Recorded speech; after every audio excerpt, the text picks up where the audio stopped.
Halo guys, lanjut lagi kita Battle to the Heaven. Raja Xuanling, konflik antara kita akan diselesaikan cepat atau lambat, kata Zhu Lao melambaikan tangannya dan douci petir segera melonjak di tubuhnya. Douci petir yang melonjak di tubuh Zhu Lao akhirnya berubah menjadi rubah petir yang meraung ke langit sebelum dengan kejam meluncur ke arah Xuanling dan bertabrakan keras dengan manik-manik kuning di langit hingga hancur, menyebabkan ledakan keras dan riak energi liar menyebar ke sekitarnya, sementara kekuatan tersisa terus meluncur ke arah Xuanling meskipun douci petir di sekitar rubah petir nampak menipis. Senyum dingin muncul di wajah Xuanling saat melihat itu, segel di tangan berubah dan dua sosok bayangan Xuanling muncul sebelum dengan kejam menghentakkan telapak tangan mereka ke arah rubah petir. Segera pilar douci kuning melesat ke arah rubah petir dan menghantamnya, dua kekuatan saling mengikis sebelum saling menghancurkan satu sama lain. Kilatan dingin melintas di mata Zhu Lao saat melihat rubah petir dihancurkan, segel di tangannya berubah menyebabkan ruang di sekitarnya berfluktuasi ketika tiga lubang spasial muncul di depannya membawa kekuatan hisap yang menakutkan. Xuanling menyipitkan matanya saat melihat itu. Zhu Lao, jangan berlebihan, ini hanya pertarungan karena sudah lama tidak bertemu, apakah kau ingin menghancurkan kolam Xuanling? Saya tidak berpikir kalau kamu akan menggunakan formasi pertempuran itu bukan? Kata Xuanling tersenyum tipis.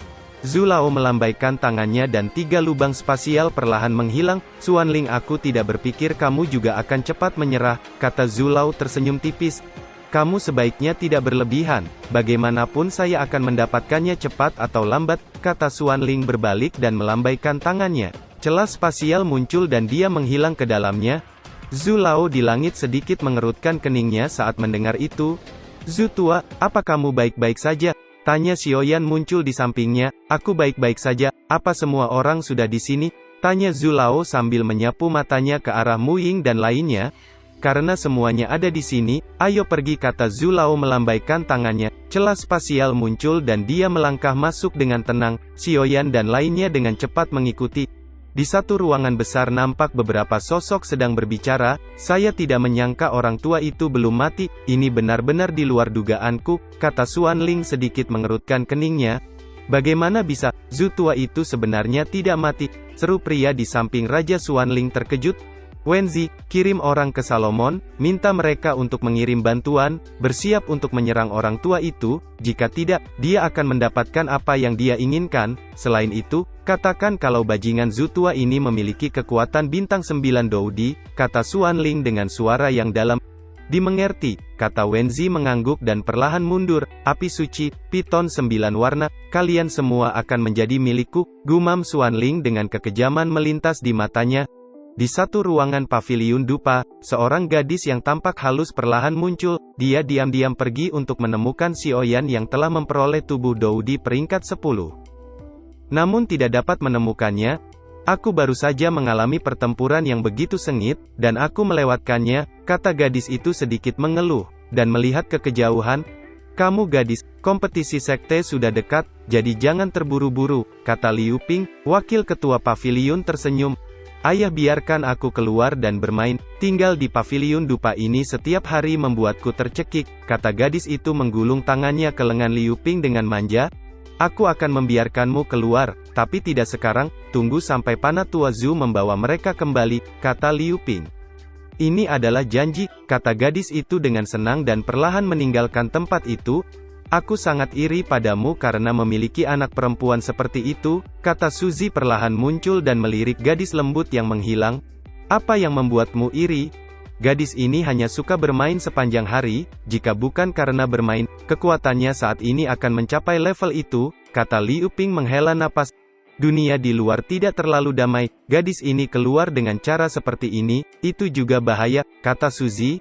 Memang, dunia luar tidak lebih baik dari paviliun dupa, di tempat ini dia adalah putri kecil yang pantas dengan banyak orang untuk membantunya, tapi jika dia pergi keluar, aku tidak tahu apakah dia bisa bertahan, kata Liu Ping dengan khawatir. Biarkan dia di sini, sampai orang-orang itu kembali, biar kita bisa menjaganya, kata Suzy. Liu Ping hanya mengangguk saat mendengar itu. Sepertinya pavilion telah menemukan harta karun kali ini. Xiaoyan ini sebenarnya disukai oleh Zhu Lao, kata Liu Ping. Suzy hanya tersenyum dan melihat ke langit jauh di luar pavilion. Di barat kota Xuantian, nampak 4 sosok perlahan muncul. Apakah itu kerajaan Xuanling? Seru Mu Ying terpana saat melihat kota indah yang sangat makmur di depannya dengan tembok kota yang bergelombang setinggi puluhan kaki mengelilingi kota itu. Kerajaan Xuanling ada di tengah Xuantian, dan tembok kota yang menjulang tinggi dan membentang puluhan ribu mil juga untuk menahan serbuan klan Medusa. Jika bukan karena mereka mencegah klan Medusa, kita akan menjadi orang-orang yang akan menderita, kata Zhu Lao. Medusa, tunggu aku, pikir Xiaoyan saat mendengar itu dan melihat ke kejauhan. Ayo pergi, kata Zhu Lao berjalan menuju gerbang kota Xuanling. Xiaoyan dan lainnya dengan cepat mengikuti. Namun setibanya di pintu gerbang, mereka langsung dihentikan beberapa penjaga. Berhenti, tolong tunjukkan identitas kalian, kata seorang prajurit menatap Zhu Lao dengan tajam. Zhu Lao menjentikkan jarinya, dan token mewah perak bertulisan Pavilion Dupa muncul dan melayang di depan di prajurit itu. Meskipun token itu hanya lewat dalam sekejap, namun beberapa prajurit di gerbang kota tahu identitas orang di depannya. Mereka yang dapat memiliki token semacam ini semuanya adalah pemimpin sekte. Saat berikutnya, prajurit itu berdiri tegak dan berbicara dengan hormat menghadap Zhu Tua. Tuan, silahkan masuk. Zhu Tua hanya tersenyum dan mengangguk saat mendengar itu sebelum melangkah masuk. Xiaoyan dan lainnya mengikuti di belakang. Rombongan Xiaoyan akhirnya tiba di sebuah rumah mewah dengan banyak dekorasi yang sangat indah di sepanjang dinding rumah. Para tamu terhormat, silahkan masuk, kata seorang wanita cantik tersenyum manis dengan gaun panjang hijau ketat membungkus tubuhnya yang seksi. Dengan langkahnya yang gemulai ia memimpin rombongan Xiaoyan ke ruang tamu dan mempersilahkan mereka duduk. Dia berjalan ke sisi semua orang dan menuangkan teh ke cangkir mereka sebelum pergi meninggalkan tempat itu. Sesaat kemudian seorang pria berjalan masuk dan menangkupkan tangannya ke arah Zhu Lao. Saya Wenzi, guru nasional keluarga kerajaan, datang untuk menjemput rombongan Tuan Zhu, kata Wenzi dengan santai. Mengapa Raja Xuanling tidak datang? Tanya panah Tuan Zhu. Tuan Zhu tidak tahu bahwa serangan klan Medusa baru-baru ini membuat kerajaan Xuanling menderita kerugian besar, karena itu Raja Xuanling sangat sibuk, jadi tolong maafkan saya, kata Wenzi tersenyum tipis. Matanya menyapu Xiaoyan dan lainnya sebelum berhenti pada Mu Ying. Mengapa aura wanita ini agak akrab, tapi mengapa aku tidak ingat kapan bertemu, pikir Wenzi. Ayo ikuti aku, kata Wenzi memimpin jalan dan tiba di satu tempat. Ini adalah jalan paling ramai di kota Xuanling, dan pintu masuk ke kolam Xuanling ada di ujung jalan ini, kata Wenzi tersenyum tipis. Kota Xuanling ini benar-benar semarak seperti biasanya, kata Zhu Lao mengusap janggutnya dan tersenyum. Wenzi sedikit mengangguk, dan kembali memimpin jalan. Mereka akhirnya tiba di satu tempat yang dijaga ketat puluhan prajurit. Itu sebenarnya istana bawah tanah, seru Mu Feng terkejut. Hanya istana bawah tanah, mengapa terkejut, kata Mu Ying dengan malas. Istana bawah tanah adalah tempat terbesar di seluruh kerajaan Xuanling, itu berisi semua warisan dan harta kerajaan Xuanling. Mengapa orang ini membawa kita ke sini, kata Mu Feng. Mungkin kolam Xuanling itu ada di sini, kata Mu Ying. Xiaoyan sedikit mengerutkan keningnya melihat situasi ini. Kekuatan jiwanya segera meluncur menuju istana bawah tanah untuk menyelidiki. Namun kekuatan jiwanya tiba-tiba ditelan oleh kekuatan aneh.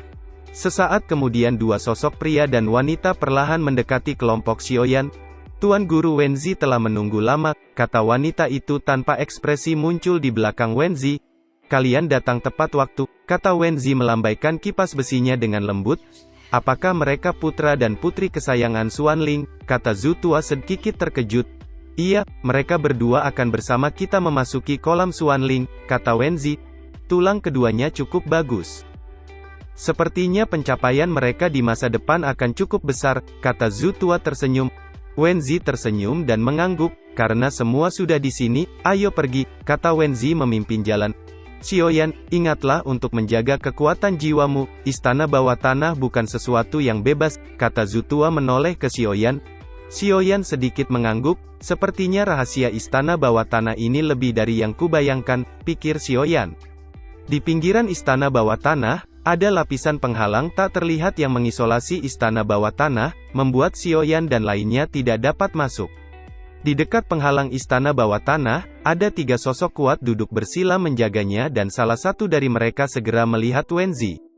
"Guru Wenzi, kali ini kamu sendiri membawa mereka ke kolam Xuanling," kata sosok berjubah harimau menyapu matanya ke arah kelompok Xiaoyan.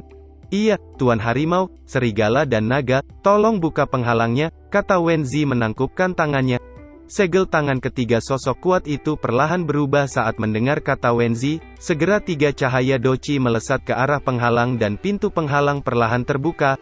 "Ayo pergi, aku harap kalian akan mendapatkan energi yang bagus kali ini," kata Zulao melangkah masuk ke pintu penghalang yang terbuka. Xiaoyan dan lainnya mengikuti di belakang. "Aku tidak tahu berapa dari mereka yang bisa berhasil kali ini," kata sosok berjubah naga menyeringai. Xiaoyan dan lainnya akhirnya tiba di terowongan yang gelap.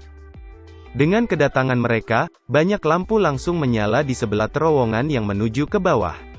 "Layak menjadi istana bawah tanah," gumam Mupeng sedikit terkejut. "Saya harus memperingatkan sebelumnya bahwa istana bawah tanah adalah tempat terpenting bagi kerajaan Xuanling. Jangan mencoba menggunakan kekuatan jiwa untuk mendeteksi apapun, jika tidak, akan ada masalah," kata Wenzi dengan wajah serius.